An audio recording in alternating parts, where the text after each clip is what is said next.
इनकी बाणी का वो रोष जो कुछ समय पूर्व मैंने देखा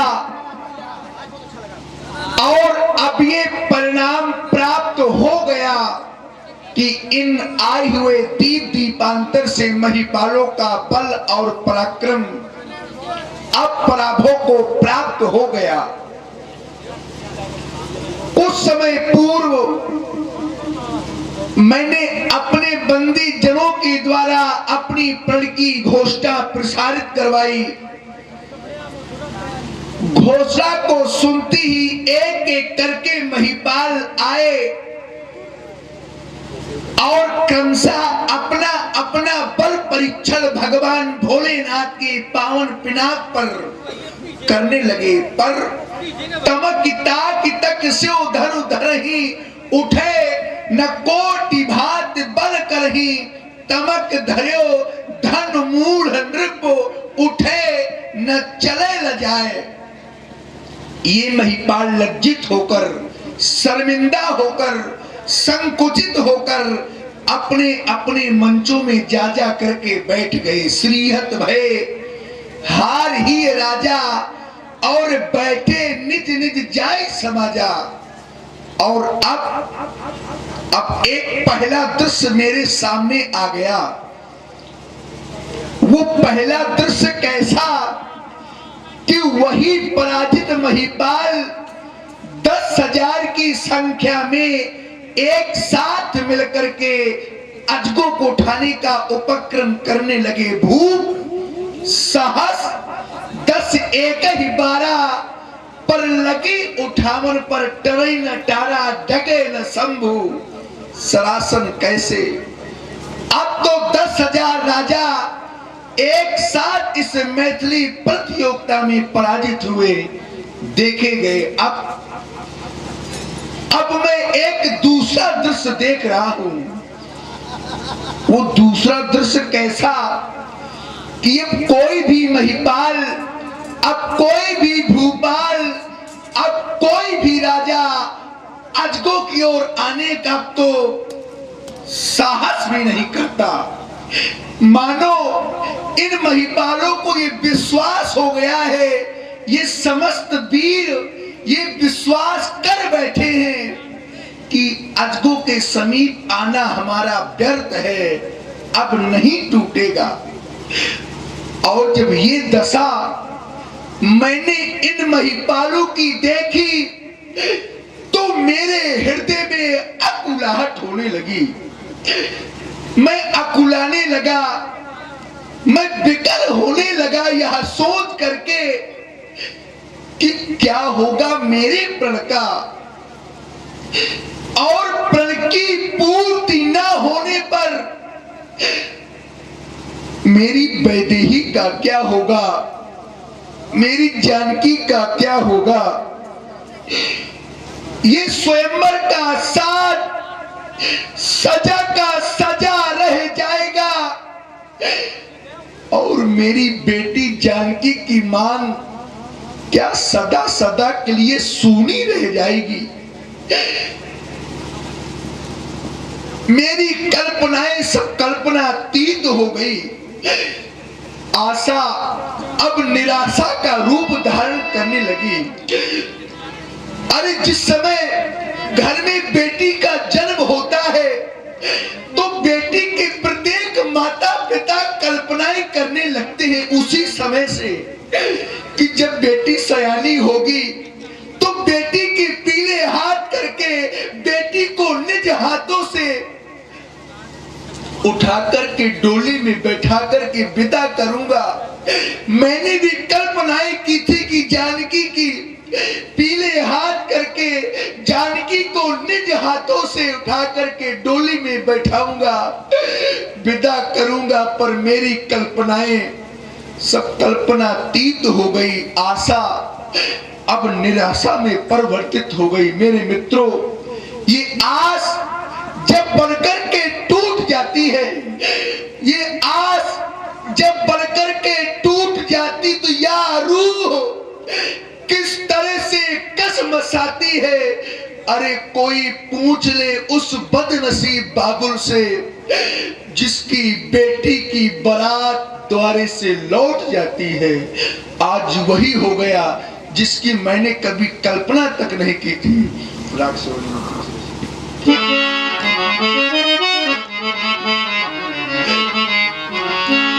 दीप दीप के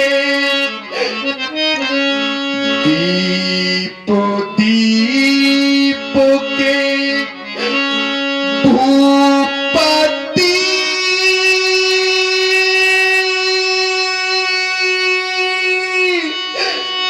नाना आए सुनी हम जो प्रण उठाला। ये सभी महिपाल हमारे प्रण को ही सुन करके आए हैं।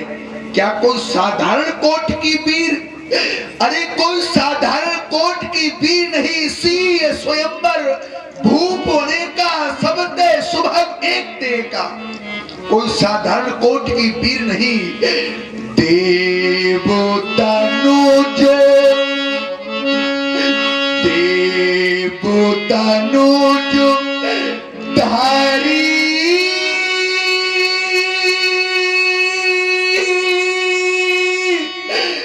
मनुज शरीरा विपुल पीर आए रणधीरा।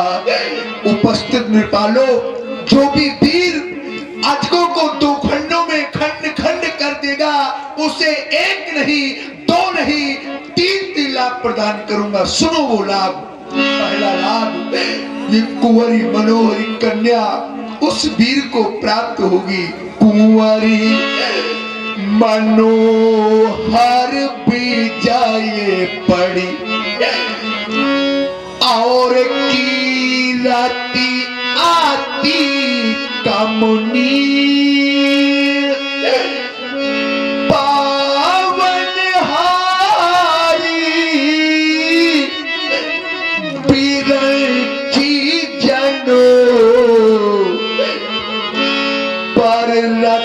वो न थानू दामुनी। पर मुझे तो ऐसा प्रतीत होता है कि ब्रह्मा ने ऐसा कोई वीर सृष्टि में रचा ही नहीं। क्या हुआ? आप लोगों को लाभ अच्छे नहीं लगे?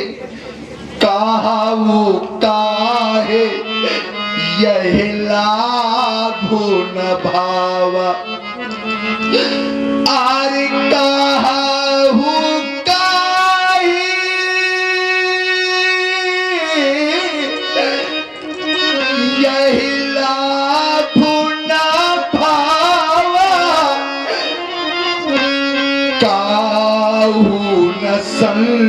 कर चाप चढ़ावा। अरे उठाना चढ़ाना तो दूर रहा, तिल मात्र भी नहीं हिला सके। सब कुछ समाप्त हो गया, सब कुछ व्यर्थ हो गया, क्योंकि वीर भोग्या वसुंधरा में, रत्न गर्भा वसुंधरा में ऐसा कोई भी वीर नहीं जो मेरी प्रण की पूर्ति कर देता और ये प्रमाणित कर देता कि मैं वीर हूं। अब जनी को माखे भट मानी, अब जनी को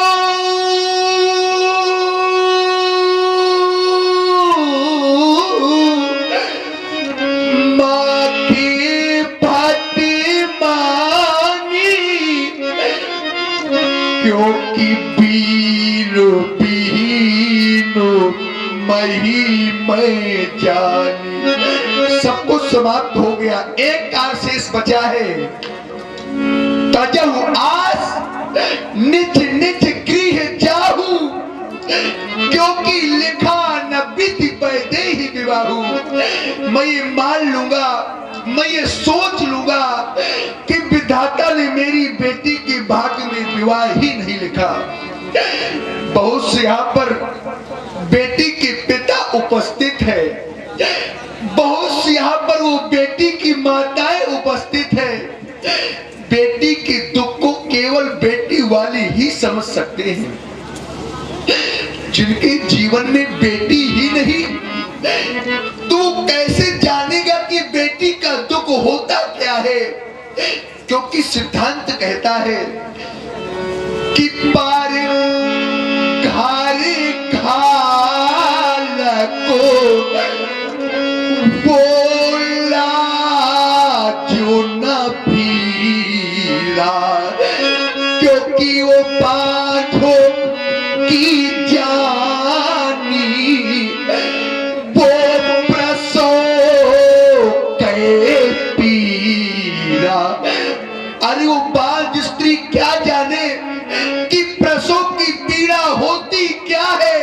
अरे बेटी के दुख को तो केवल बेटी वाले ही समझ सकते। या तो मैं यह कह दूं, जिनने कन्या जाई नहीं, जिनने कन्या जाई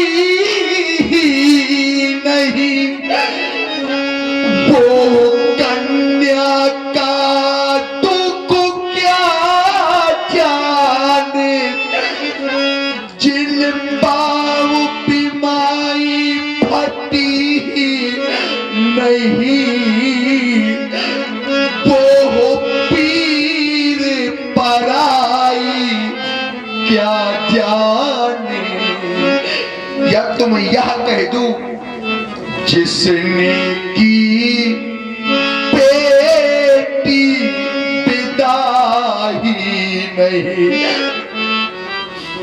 जिसने की बेटी विदा ही नहीं, वो तुमको पिता का क्या जाने, जिनने कन्या जाई ही नहीं,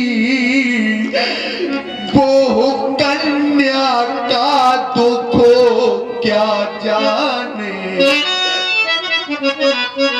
याद करी वो समय, याद करी वो समय जब बेटी का कन्यादान वो पिता करता है, जिस समय बेटी के माता पिता बेटी के सन्मुख बैठ करके बेटी की पीले हाथ करते हैं, तो मान लो उस पिता को ऐसा लगता है, उस माँ को ऐसा लगता है कि आज मेरी बेटी नहीं, मानो कि कोई कलेजा निकाल करके लिए जा रहा है।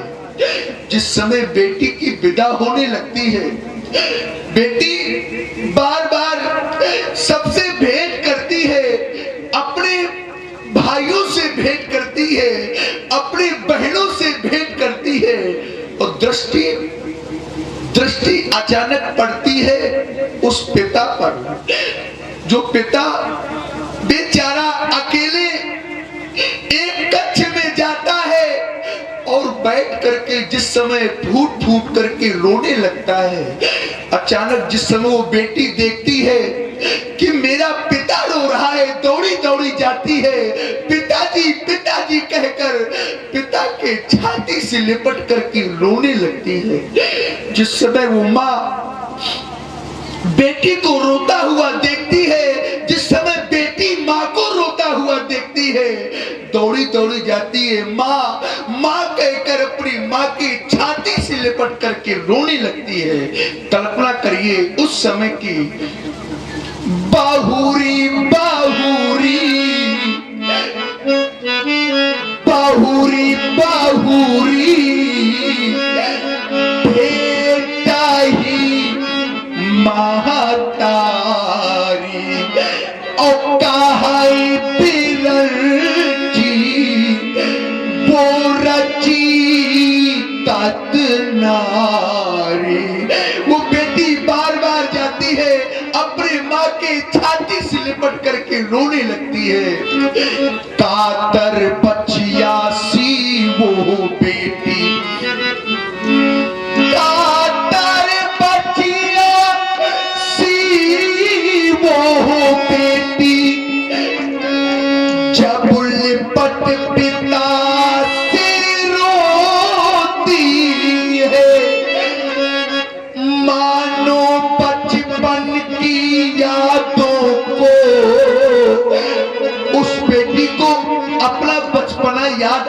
आता है, मानो बचपन की यादों को वो अश्रु बहाकर धोती है। और याद करी वो समय जब लिपट लिपट कर मां से रोवे बेटी, जब लिपटो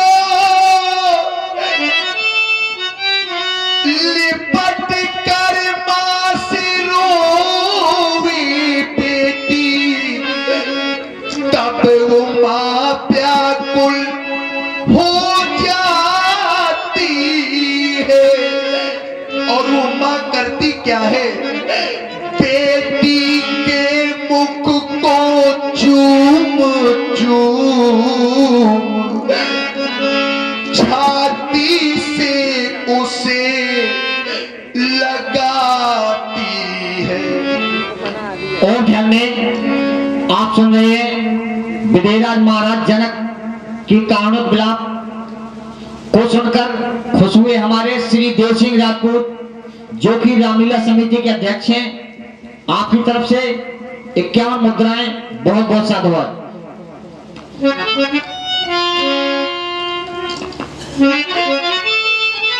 बेटी की माँ बेटी को समझाने लगती है कि बेटी, एक समय वो था कि मैं इस घर में दुल्हन बन करके आई थी, आज समय बदला कि आज मेरी बेटी दुल्हन बनकर के जा रही है। बेटी की माँ बेटी को अपने सीने से लगा करके समझाने लगती है, कहने लगती है, मैं भी दुल्हन बनकर आई, मैं भी दुल्हन बनकर आई, अब तुमको भी दुल्हन बनना होगा। और मेरी बेटी संसार की सारी रीति रस्मों का अब पालन तुमको करना होगा। जिस समय बेटी की डोली घर से बाहर निकल जाती है, बेटी बार बार अपने रोती हुई भाई को देखती है, रोती हुई बहनों को, सखियों को देखती है, रोती हुई माँ को देखती है। और जिस समय अचानक पिता के ऊपर दृष्टि पड़ती है तो दृष्टि स्थिर हो जाती है। वो बेटी विधाता से कहने लगती है, जन्मदाता मेरे दूर मुझसे हुए,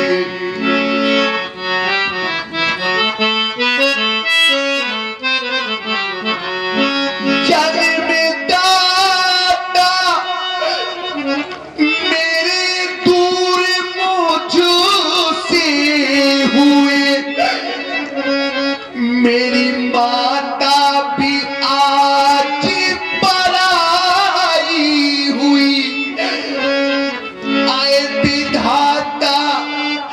आए विधाता जहाँ जन्म तुमने दिया, उसी घर से ही मेरी विदाई हुई। और जब घर से बेटी विदा हो जाती है, जिस समय बेटी की माता पिता समस्त परिवार बेटी को विदा करके घर वापस लौट करके आता है, तो कैसा लगता है उस घर में। आप लोगों ने बेटी को विदा किया होगा, कल्पना करिए जिस समय बेटी को विदा करके समस्त परिवार घर वापस लौट करके आता है, तो उस घर में अंधकार छा जाता है। ऐसा लगता है घर नहीं